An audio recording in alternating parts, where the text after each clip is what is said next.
Begin the current Daf Masech Yoma Daf Samach Vav. Begin on Amud Alf on the top line of the Amud.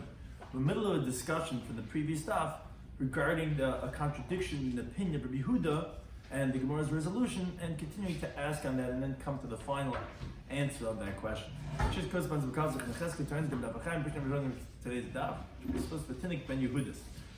Some of the things we're discussing today's Daf are regarding the Sar HaMishtaleach, which is put out to pasture until it contracts a mum, why it can't be used for next year's carbon. Then we continue with the next mission regarding the process of the Sar HaMishtaleach, regarding sending it off over the cliff. So the key terms and concepts we discuss in today's daf are arachan, which is a type of vow when you take the value of a person, which is said in the Torah based on age and gender. Charamin, which is another type of vow of hektish. There's two types: there's chemer kahana, that which goes to the kahana, chemer shemayim, that which goes for the bedek habayis. The concept of chaynus is atzma is that a living person carries himself. So if you carry a person not really chayav in the issa d'oraisa b'tzah, and then those who say the same thing applies to an animal too. Smicha is the halacha by a carbon that one has to lean on the animal with all his might before the animal is slaughtered. And the sra is the concept of someone's going to get lashes, that he has to have a warning beforehand, being told that don't do that, because if you are going to get that punishment, whether it be miso or malchus. So we begin the current daf. First, we're finishing off the concept from the previous daf. We had said we had a contradiction. We had quoted a opinion of Rava in Rabbi Yehuda. This is going back to Samachem and Aleph, that he said, when the shkalim were lost, and then you found them, so now you have two sets of shkalim. Rabbi Yehuda says, you use it for the next year. And Rava says, what's the reason, Rabbi Yehuda? Because Rabbi Yehuda holds chayvish of this year could be kravish l'shana haba, could be bought for the next year. That's what Rava had said. The Gemara, however, asked a contradiction. Abaye asked from a brayso that said, a parents or Yom Kippurim, they got lost, and then you went and designated another one to take their place, and then you found the original ones. So Rabbi Yehuda is quoted as saying, Kulon Yamushu, they're all left to die.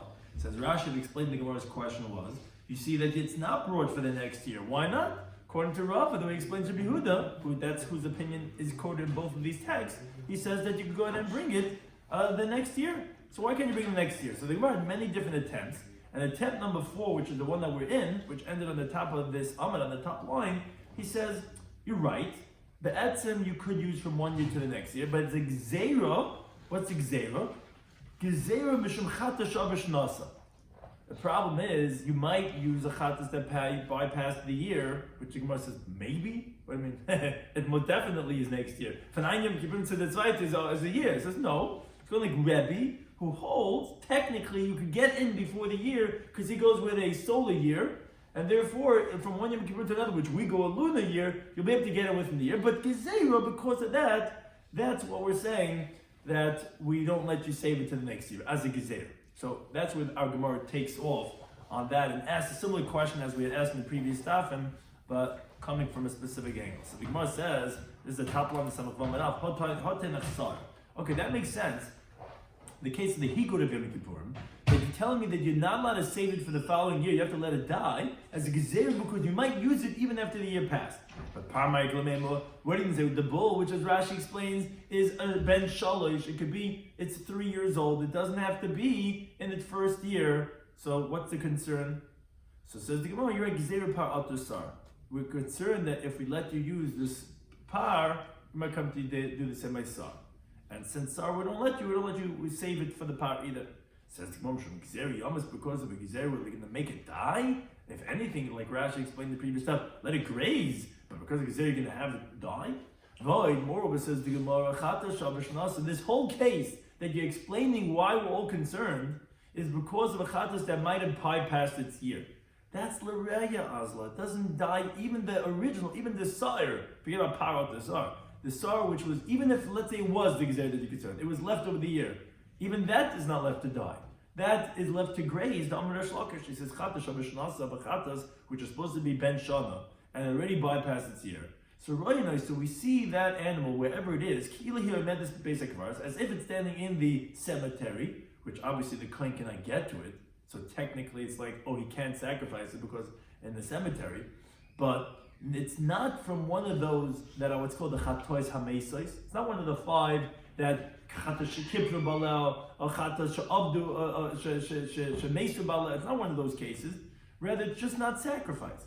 So therefore, Varaya. So therefore, it's left to graze until it develops a blemish and it's sold. Now, the Teish Yeshan explains what's the reason why this is different than Chatas Shekipper Baleho or Chatas Shemesu Baleho. Why is this any different? So he says because when it passes its ear, it's not a full rejection like all the other cases where the guy has atonement, so there's no shaykhs. Rather, it just happened because you delayed. Many people procrastinate. The guy is in Pashlof, and so he waited. So it's not such a big rejection where it's not part of the Chatois HaMesis. So B'chlal, the answer doesn't make sense. Because your whole answer you're saying is why by Parasation, because they got lost and you found them, that you say it's Mesais, and you're saying Paras are to Sarah, but even Sarah itself should not be Mesais, it should anything be right. So Elam Rabbi, Rabbi gives the fifth and final answer to the question from the contradiction in Rabbi Yehuda. He says, you're right, of course, and this is actually Rabbi himself, who he said that yes, Rabbi Yehuda holds you could say from one year to the next. So why is it that by the Par and Yom Kippurim that was lost and you found it that you have to let it die? Why don't you say for the next year? It's a rabbinic concern because of a stumbling block, which the Gemara is going to shortly explain what takala would it be. But first, it's not, which the Gersa the Tanya, first the Gemara brings the source of a brisa that there is such a concern for takala, that we take that into consideration. Where's the source for this? So Ein Magdishin. The halacha is you're not allowed to sanctify anything anymore because when we say we presume hektish is for the Bedek Abayas, which, as we're about to say, there's nothing to do with Bedek Abayas anymore. There's no temple to upkeep. So therefore, you're not allowed to sanctify things anymore. Ve'marichin, that's supposed to do with Erich and vows, which that also goes to Bedek Abayas. Ve'machrimin, which Rashi explains, unlike Taisus, that Stam Charamin go to the Bedek Abayas, which the Machlegas and Erich and Nefchav Chesem Abayas. But again, so therefore, you're not allowed to do any of these hektichim bisman hazeh, because what are you going to do with it? These funds are supposed to go for the Bedek Abayis to build up the temple. There's no temple over here, so therefore you're going to have hektish, which is a stumbling block of me'ilah. So the im hektish, if you did sanctify the herach or take an erev vow, the hechrim or take a chayim vow, so then if it's a behema tiaker, has to be uprooted. Peiros ksus v'kelim, if it's fruits or clothing or vessels, yik vessel would be left to rot. Ma'is v'kli matchis, but regarding money and metal vessels, which it's not going to rot and doesn't die. So yelachanal Yom Melech. So then you throw either it to the Yom Melech or you throw its benefit to the Yom Melech. But that is me, you have to put it somewhere where no one's going to have any benefit of it. And the Ezo Ikor, when we say the animal has to be uprooted, what does that mean? It means nil del slafa now. Basically, you close the door in front of it. If you may smell out, you leave it in solitary confinement, it just dies, and that's what you do with it. So therefore, you see that there's such a halachic concern of takala, where you have takala over here of me'ilah, of kachim, in bisman hazeh, have nothing to do with it. So that's the halacha over here that we're saying, that you're not leave over the power of social Kippurim for the next year because of takala. So it's going to takala demai. What takala are you concerned for? If you're concerned regarding that you might come to sacrifice it before the next Yom Kippurim, then afilu kol re'iyas nami. Then I understand that every time the Rabbana ever say, Yira Chiyistavu, let it graze for loves of blemish, why are you allowed to do that? Why don't you have to let it die? Because maybe we're going to be concerned that maybe we're going to sacrifice from it. What's the difference? And so too says the Gemara, if you're going to say Itakal the Giza Avoid, if you're going to say, oh, it's not regarding of being makrivid, but we're concerned that if we don't have you die, let the animal die, you're going to leave it till next year. We're concerned that during the year you're going to come to shear the wool, shear not shearing, but shearing as in cutting off the hair, and avoiding, you're going to come do work with it, which is forbidden to be done with kachim of Bedek Abayis, afil kol re'iyas nami. Then I understand, of Mizbeach, then a kol re'iyas nami, then all grazing should have the same concern also. The grazing itself, those animals that are Meiser, Pesach, or Meiser Chat, whatever the leftovers, which we say that, oh, let it graze loves a blemish, how do we let you do that? It's going to graze for like a month now until it ups a blemish, until it knocks into something. In that time, you might cut the wool, or you might come to use it for work. You're concerned for the color. So how do you ever say the halacha of a re'iyah that we always talk about? No, the truth is, what we're concerned for is a stumbling block that you might come to bring this as a carbon in the next year. Now, the hanoch, but all those other cases that, let's say when we say that it should be raya, it should graze the loves of blemish, the lav b'nei hakaravaninu, those animals not ready, they're not waiting to be sacrificed. If anything, it's their proceeds that are going to be used for, their monetary proceeds are going to be used for that. So like tarbahu, so the person's not perturbed with them, he's not thinking about sacrificing them. He's totally, it's out of sight, out of mind. He knows it's not being sacrificed. So we're not going to be concerned that he might suddenly mistakenly sacrifice it. He knows he put it out to pasture. Now, but in contrast, this par b'sol Kippurim, which is an animal that's to be sacrificed in the next Yom Kippurim, so tarbuhu, so he's very busy with it, thinking about it. To when's he regarding? He knows he put it together with the animals that have to be sacrificed. Because of that, we're concerned that he might actually pull it out. You need a carbon, let's go, take it. And it's with those that are waiting to be sacrificed, and you might come to sacrifice it. Therefore, that's why they were concerned about that carbon. That's why Rita says, no, you have to let it die. Because you're going to leave it till next year, we're concerned for a takala. What's the takala? You might come to sacrifice it. I said, why are you not always concerned about sacrificing by Riyah? No, because that's going, you put it out with the animals that are nothing to do with the base of English anymore. And therefore we're not concerned, but here we would be concerned. Now, but then the Gemara points out, takala atzma tanoi. But however, this whole concern for a stumbling block is a machlekes tanoim. There are those who are concerned for takala, and there are those who are not. Now, obviously, Rabbi Huda, as we explained, is concerned. But it is a machlekes tanoim. The Tanya Chada, like we learned in one brayse that says Pesach shleikar b'rishon. Regarding the carbon Pesach that was not sacrificed by Pesach Rishon, so you carve b'sheni. So you bring it as a carbon by Pesach Sheni. So like, for example, let's say somebody who's Tamei or was there, you sell it to him so that it can be brought as a carbon Pesach. What happens in B'Sheni? Let's say you don't bring it by Pesach Sheni. You carve L'Shana Haba, you bring it next year.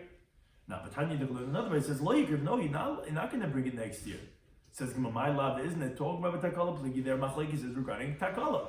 The one that says that bringing next year is not concerned with Takala. The one that says, no, you're not going to bring next year is no, concerned with Takala. You can't leave a carbon all year round. You might come to go ahead and be makrivit or do something else with it. It says, no, it's not necessarily that it's a Machlekes Hanoi. Actually, we could say that everyone holds that we're not concerned for a Takala. So then, what's the understanding and opinion that holds that you can't save it for next year Pesach? Which we quoted at the end of the previous daf. That was not difficult. Rabbi, the patana that says that you will bring it next year Pesach, from one year Pesach to another year Pesach, it's possible that it's still Ben Shana, which the carbon Pesach has to be. So even though you had already designated and separated the carbon Pesach after 8 days from its birth, because or else it's Mechusas Man, it wouldn't be sanctified, even though it's over 8 days old, you can still have by next year Pesach that's within the year. Like we explained, because Rebbe holds a solar year is how we define the year, which are 365 days, but Pesach is going to go 354 days later, and you're still within the mark of the year. However, Harabanan, the time that says that you cannot bring it next year Pesach, holds like the Rabbanan say we go by the lunar year, and therefore next year Pesach you're already after the Shana, at least 9 days more. So therefore that's the machlekes. But the Gemara says, but Tanya in the Brayse v'chein amois. We said not only regarding the carbon Pesach that you didn't use, if you had funds that you had separated for the carbon Pesach, the Tana who holds you can't bring it next year would hold also over there. And the other one holds that you could. Now, there's no Shana in money. And the animal has to be Ben Shana, but the money would not have any halachic definition of Shana. So Allah Shalom says, no, obviously it is like we had originally said, but the pligi that the dispute, if you could bring it next year, is regarding our concern for a stumbling block.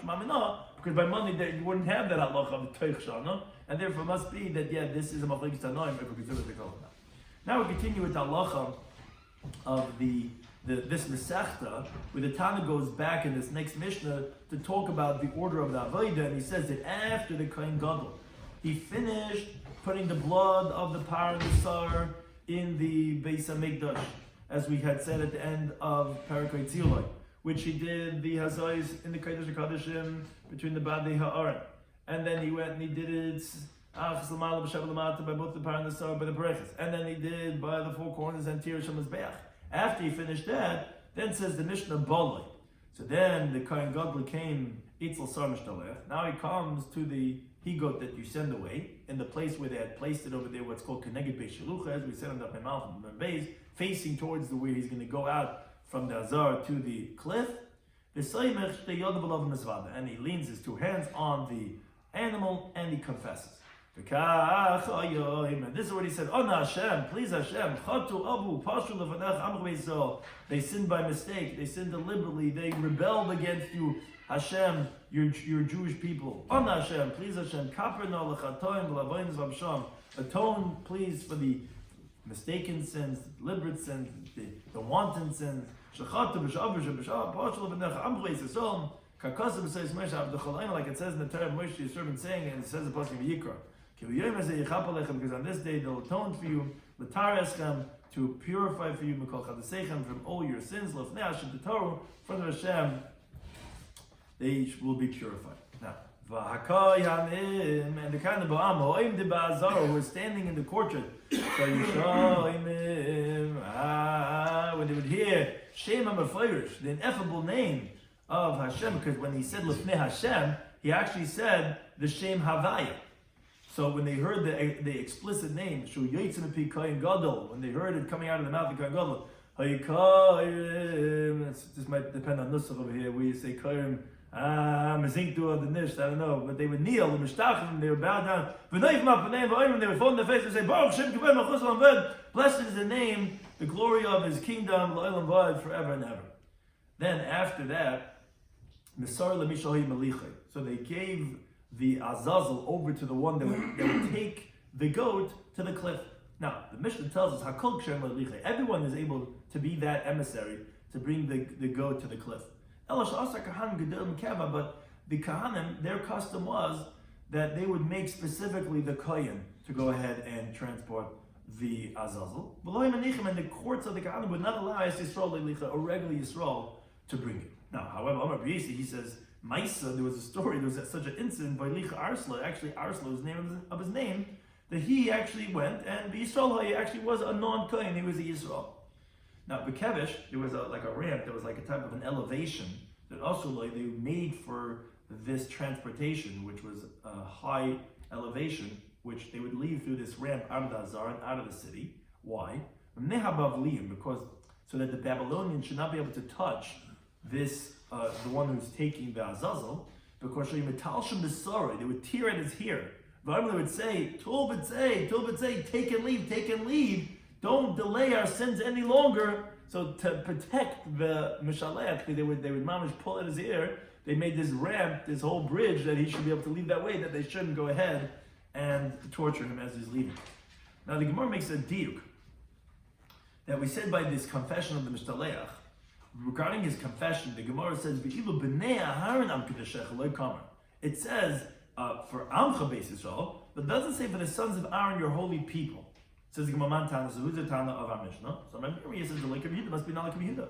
Because you think it's like Yehuda Ha'ama, but he says, Yeshlam Kapar B'sar Mishdalech. This is a machlekes that we mentioned on the previous daf, on Daf Samach Alpha and Aleph. If there's atonement for the Kahanim with the Sar Mishdalech, meaning, as we said, something that most people don't realize, as we spoke about in the past, the bloods that are brought, the Kodesh HaKodeshim, the Sar LaHashem, and the Par, those are only for Tumas Mikdash HaKadoshim. It's not for anything else. It's only for when there's Tumah in the Beis HaMikdash or where you partook of Kachim. All the other ways in the Torah, the Klal Yisrael gets the Tumah, the Sar Mishdalech. The one that's thrown off the cliff, that's where they get their atonement. Now, as Machlek is, where do the Kahanim get their atonement for Shar Averis? Are they also part of the Sar Mishdalech? Because that's not part of the power. The Dam of the power is just like the Dam of the Sar. It's only for Tumas Mikdash HaKadoshim. So is it with the Sar Mishdalech, or is it with the vidui that the Kohen Gadol does on the power? Because there's two elements to the power. There's the Dam, which is atonement, and then the vidui. So must be, says the Gemara, says Rabbi Yirmiyah, our Mishnah must be not like Rabbi Yehuda. Because Rabbi Yehuda holds that they can't get atonement so much less. So why is it not saying in his vidui for the Kahanim? Why is it only mentioning in the vidui of the Mishdalech the Klal Yisrael? So Abayam says no. I thought him maybe the Grimm says going like Rabbi Yehuda. You think they have not included in Amch Yisrael? They're also Amch Yisrael. Maybe they have an added title, but there was Amch Yisrael, and there was not a steer that they are included. It could be like Rabbi Yehuda, and that the Sar Mishdalech and its vidui is going for the Kahanim too. Now the Mishnah says, Masar l'Misha Malicha, they would hand over the Azazel to the one that would take and transport it to the cliff. Now talking about the Brisa that elaborates on the halachas of the Mishalech, with the actual transportation. So it says in the pasuk in the Yikra, it says V'shilach b'yad ish iti hamidbar, that it should be sent in the hand of a designated man to the desert. So the Brisa says, Tarabanan, ish, when it says man, is lahachshes, of course it's a man. So no, it's an extra word, lahachshes azar, to validate even a non-kohen, he could also go ahead and transport it. Now when it says iti that is designated, the same term base, What that means to say is the sheyehem rezuman, that he should be prepared from this job yesterday. He shouldn't just be taken off the street. He should have already been prepared to do this job. So too, iti also means vafil b'Shabbos. It means even on Shabbos, because it's designated time. Atzat is atzat even Shabbos, and iti designated time. Vafil b'Tama even in a state of tama, because that's what iti sounds like in its beita in its time, which that's when it should be sent. You shouldn't pass that time, even if it's Shabbos, even in the state of tama, which the later on is going to explain. What is the Shabbos? What is the tama? Is even applicable by the sending of the azazel that you have to include it, but that's what's coming to include. The first thing Gemara asks, when it says ish lahakshar zazar, you tell me you need a special ribui of ish to include a non-kohen that he could send the azazel. So Gemara Pshita, obviously, that's not an avodah. What do you need a pasuk for? Well, what? It's not an avodah. It's just the guy who's the truck driver. So why do you need a special pasuk to include azar? Says when you say kapar ksiva bay, when it says the pasuk of the sar Lazazel says Lasaj all of our girl Lazazel Yoma Daf mentioned the Chaprolom, the Shalach is Lazazel Medbara. So it says Kaparas. I would have thought to say, oh, it's an atonement, it's an avodah, it requires a kohen. No, it can even be with a non-kohen. That's what the word ish is coming to include that of azar. Now, you told me then iti that in its designated times I feel the Shabbos even on Shabbos. Says what chil Shabbos would you need to permit by the one who's taking the he-goat? As Rashi explains, if you can tell me because it's chutz l'tchum, but chutz l'tchum is rabbinic law, which was after Matan Torah. So when the Torah is telling you that you need to have a ribui of chil Shabbos that you can do for that zazel, what type of chil Shabbos would even be negeya by sending off the he-goat? So Mavshish, it says loima to tell you shem hoya chayla that if the he-goat was not well, makivak seifai. So the one who's taking it could carry it on his shoulder and be oivran hoitzah with the he-goat. That's what it's telling you, iti, even on Shabbos, you can mechal Shabbos to go ahead and do this avodah of the azazel.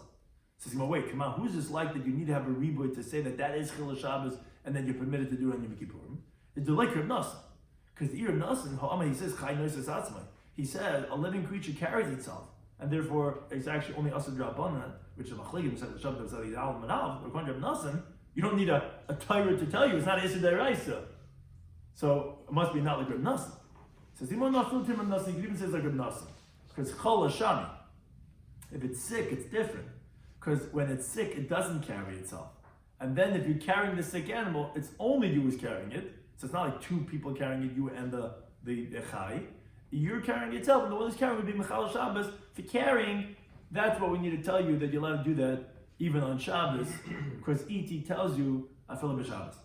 Now, Amar from he makes the following inference, says, this tells us, meaning, from the fact that we have to tell you from E.T., that even if it falls in on Shabbos, that you're allowed to go ahead and carry the sick animal and be over on Eitzah, because E.T., you can infer that Erev Eitzah l'Shabbos must be that the laws of Erev and the laws of carrying only apply to Shabbos. But ve'ein Erev Eitzah Yom Kippurim. But must be there's no laws of Erev and of carrying on Yom Kippurim, because if Yom Kippurim was the same thing like Shabbos, for the Issa of Eitzah of carrying, so why do I need a pasuk to permit you to carry on Shabbos? Even if Yom Kippurim fell out during the weekday, it would also be the same like Shabbos, that you're not allowed to carry. And still the Torah tells you Yishalchenu, which Rashi just points out that this that we're bringing in Erev is only parenthetical. It's just because Erev is dependent on Haitzah. Because the whole reason why Chum made the Erev Chatzeres, which that's your classic neighborhood Erev, is only because of the Issa of Haitzah. With the Geiser that you can't take out from one person's house to another person's house because you might come to carry Rosh Hashanah to Rosh Hashanah. But that's not the main idea. But the point is that obviously that there's no halacha for carrying on Yom Kippurim, because if there was, I wouldn't need a rebbe for Shabbos. Yom Kippurim itself would have the problem. The midbar, they took so much talach was a shisram. So the midbar is the halacha that's there. That's actually where we learn out the laws of Rosh Hashanah from. That was the width. We say what the wagons were in Rosh Hashanah, 16 amas wide. We say the wagons were a certain amount. That actually is we learn out the halacha of Rosh Hashanah from. And they had the halacha of Rosh Hashanah. Now these days midbar doesn't have. Which Gemara and Shabbos says that to tell you that, because now no one's there anymore, but in the time when Kalais were there, that was considered the Rosh Hashanah. Kalais saw it by the Rosh Hashanah, right. Because it was a Calvinist, right? Yeah, but I'm saying at the time when they were there, now actually funny, Taisus points out that actually this teaching of Rav from the Gemara elsewhere increases actually his producer. He actually says that it's actually a mistake, his inference, which our Gemara doesn't say that, but the Gemara there says, what do you mean, maybe some Shtalech is different, because it was validated to do on Yom Kippurim in such a way.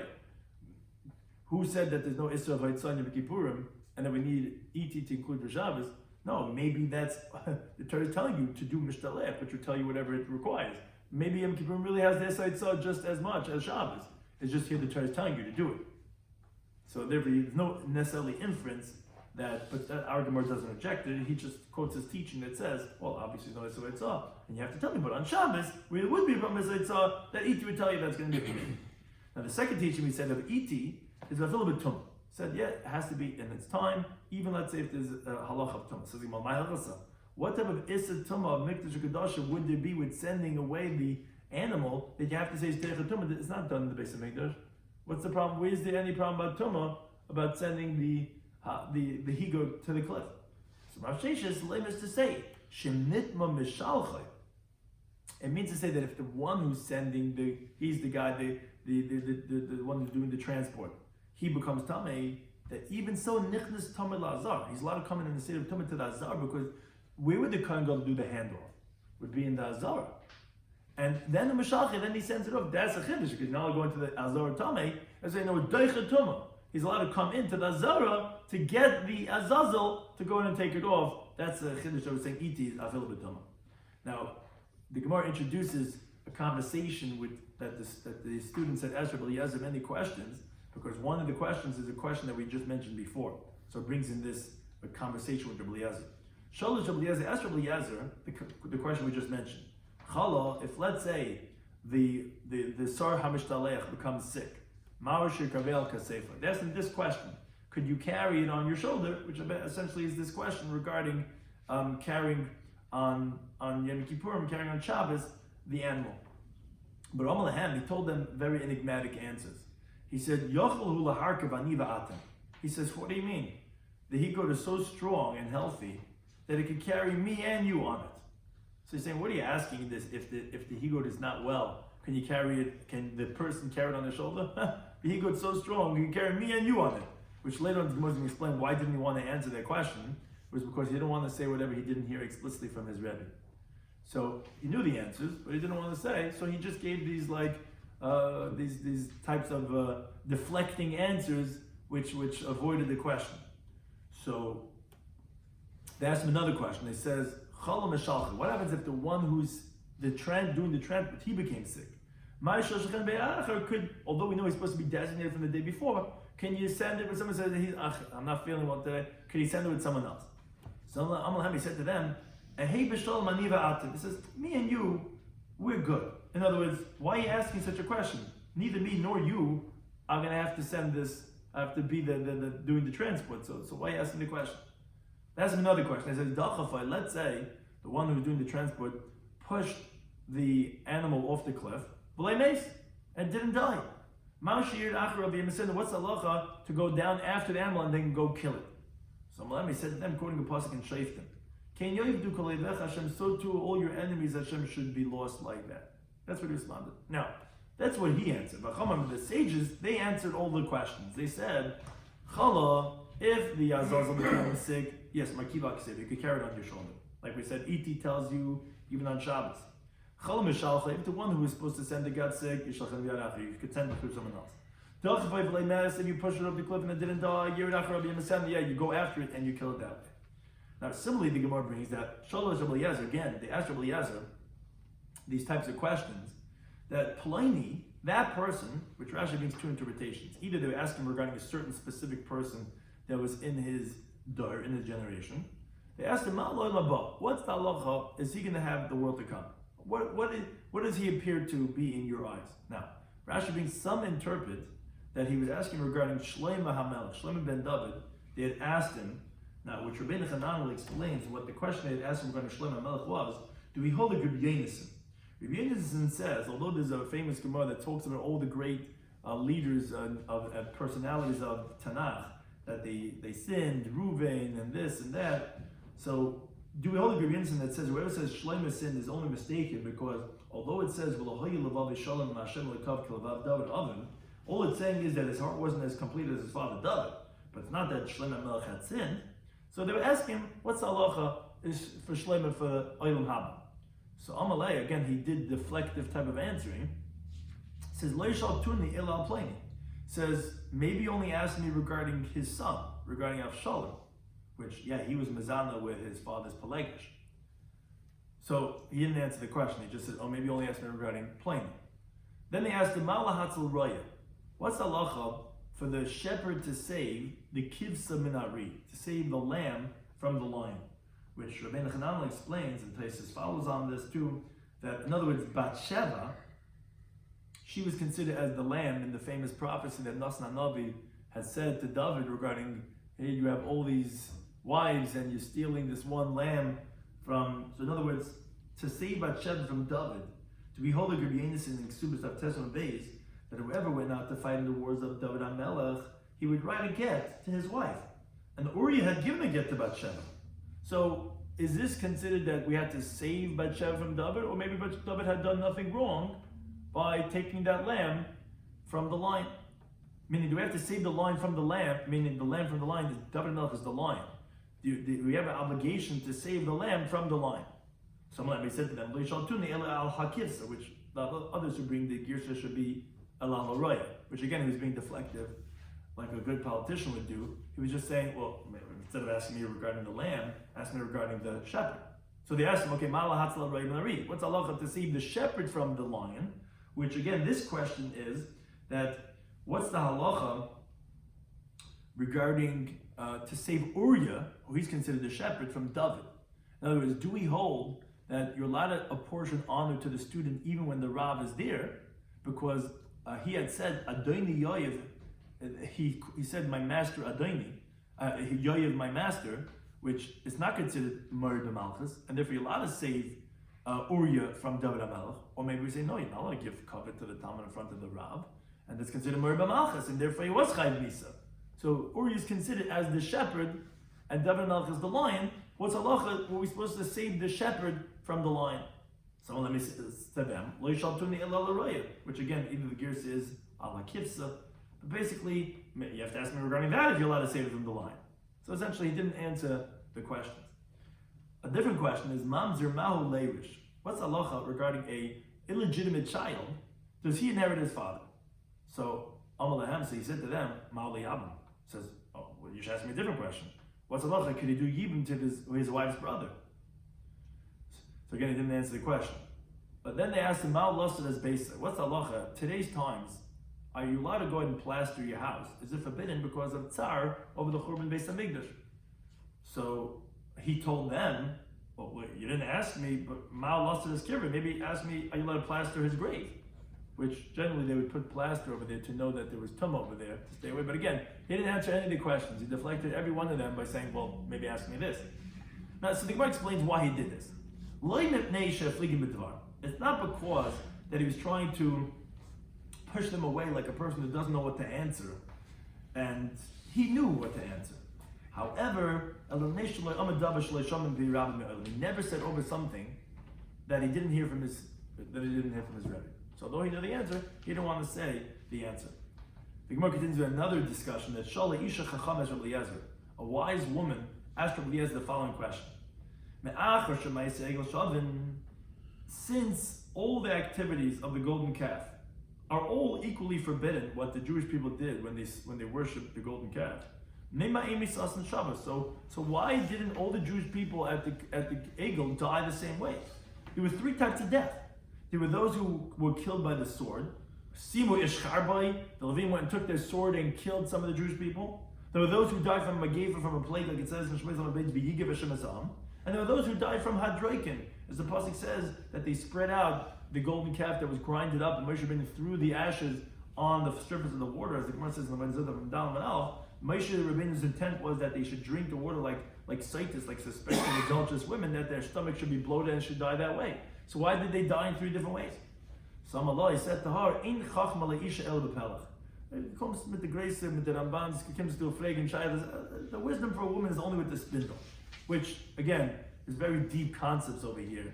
That men they do have dullets, they do the differentiations, which is what the woman was asking. A woman unifies things. A spindle is making things, the threads to put it together to create a garment. But in simple understanding, you're saying The woman, you go back to your spindle. This is the pasuk in Shemais. Chal isha chachma slave, and every woman that's smart, of wise of heart, b'yedei tavu. With her hands, she would spin. Again, the way to spin this is that it's not as people would read it. Again, there's a great wisdom over here that he's saying that your job is not to differentiate, which is what you're trying to do. That's what Gemara learning is, and that's why women don't learn Gemara, not because they're not intelligent. The Gemara itself says that she's isha chachama, but because her objective is to create unity, and men are to create differentiations. And therefore he says that's not your job in your types of learning that you're supposed to do. But however, what is the answer to her question? He deflected her. But Ibn we learned that actually it's a machlekes Rabbi Levi. Chadama one says, zibach v'kiter, slaughtering and sacrificing, which those are avodas that if someone does have a desire chayv misa, the Gemara says in Hedron of Samach Mabeis, that generally the death penalty for that is actually skila to be stoned. Here it was besayif. Why here was it by the sword? Because it was not yet explicit to the Jewish people that Abba Mises Bezdin. Therefore, when they did this sin, they were qualified in Mises Ben Noyach, which every death penalty for a non-Jew, for a Gentile, is by the sword, as the Gemara says in the so therefore, they got with the sword. But that's because those were avodas that were done by some Jewish people of slaughtering and sacrificing, which is Chiyav Misa. But then there were those who would keep a Phoenician. All they did was hug and kiss the idol, which that does not have Misa Bezin, as the Mishnah teaches there in Mesech Sanhedrin. It's rather Misa B'dei Shemayim, which they were killed, the Misa, by the plague, which is Misa B'dei Shemayim. And then you had those which were Samach B'Vavai. He was just happy in his heart. He was looking on from the side. He was, it's Freilach, the golden calf. That's Ba'adrakin. That were those who died Ba'adrakin. Now, B'charam, another one says, no, the three levels were like this. Eidim Basra, those who had witnesses who could testify that they did Avodah Zarah, and they were warned beforehand. Okay, that's your classic Misa Bezin. That was B'sayif. They were killed by the sword. Eidim Basra, you had those who witnesses saw they did it, but they weren't warned. That's B'misa. They died with the Magefa. Leidim Basra, if there was no witnesses, no warning, that was Ba'adrakin. That was where their stomach burst. That's how they died. That was why there was three different levels.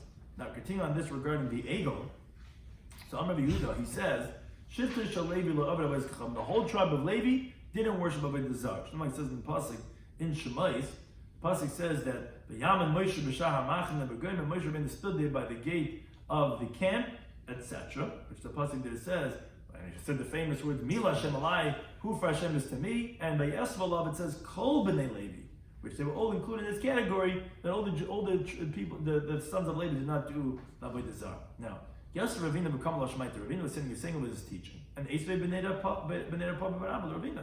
But the sons of Papa Barabba, they asked him, Ravina, how could you say that everyone from Sheba Levi did not do Avodah Zarah? But what do you do with the pasuk in Devarim? It says when they were blessing every tribe, Moshe Rabbeinu, so he said by Sheba Levi, what was so great about Sheba Levi? That he said to his father and to his mother, when the Jewish people had done the Egel, he says, he says like as if I didn't see him.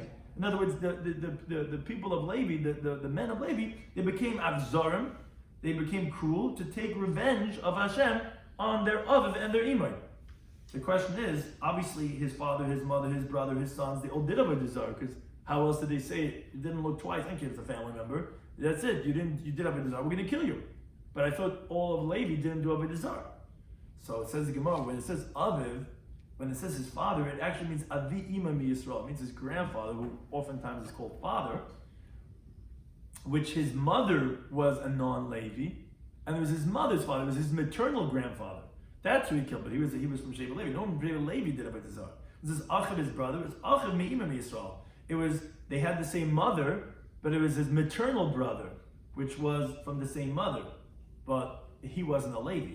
And Banavan says his sons, his B'nai Bitim Yisrael, means his grandsons, his daughter that married a non-Levi, that grandson is who he killed because he did Avodah Zarah. But none of the people of Sheba Levi did Avodah Zarah. Now the Mishnah tells us that V'kevesh Asur Le'Bechulu, that they made a ramp for this one who's doing the Mishtalech to get away from the populace that were the Babylonians pulling at his hair and saying, get out of here, get out of here. Now, Amar Rabba Babachan, he actually qualifies, says, Libav Limoy, actually was not Babylonians. Ela Alexandrim Hoyu, actually was those from Alexandria of Egypt. But since the people in Israel, they hate Esabavliim, they hate the Babylonians, they would call any frivolous person who's doing something inappropriate, Al Shaman. It's the Babylonians. That was the word they always used. So it really wasn't Babylonians. It was really the Alexandrians. Now, Tanya, so too we learned the Rice, Rabbi Yehuda says, it wasn't the Babylonians. Alexandria was those from Alexandria. Which he said to him, Tenuch Daitcha, your consciousness should be put at ease, because you put my consciousness at ease, because his family was from Babel, and it bothered him that his family members would do such a thing, pulling someone's hair and saying, get out of here. He was putting on and said, okay, it wasn't my neighborhood, it wasn't if an inzida, that would do such a thing, because it really wasn't. Which actually, interesting, Teresa points out, elsewhere in Shas, it says the exact opposite, because Rabbi Yehuda was also a Babylonian. Rabbi Yisi, he had a Messiah somewhere else, that was also that it wasn't the Babylonians, and he said, you put me at ease also, because they were both Babylonians, and they both were bothered that negative things were being said about their hometown. Now, the Mishnah said that they would tell him, Tul b'tzei, take and leave. Tana in the Brisa, that ma shahid svira dain v'chayvi daras sagim. What are you delaying this higot? Because the sins of the generation are very great and are all riding on this higot. Go ahead and take it out, because we need to get our sins atoned for. Thank you to any time for hosting us.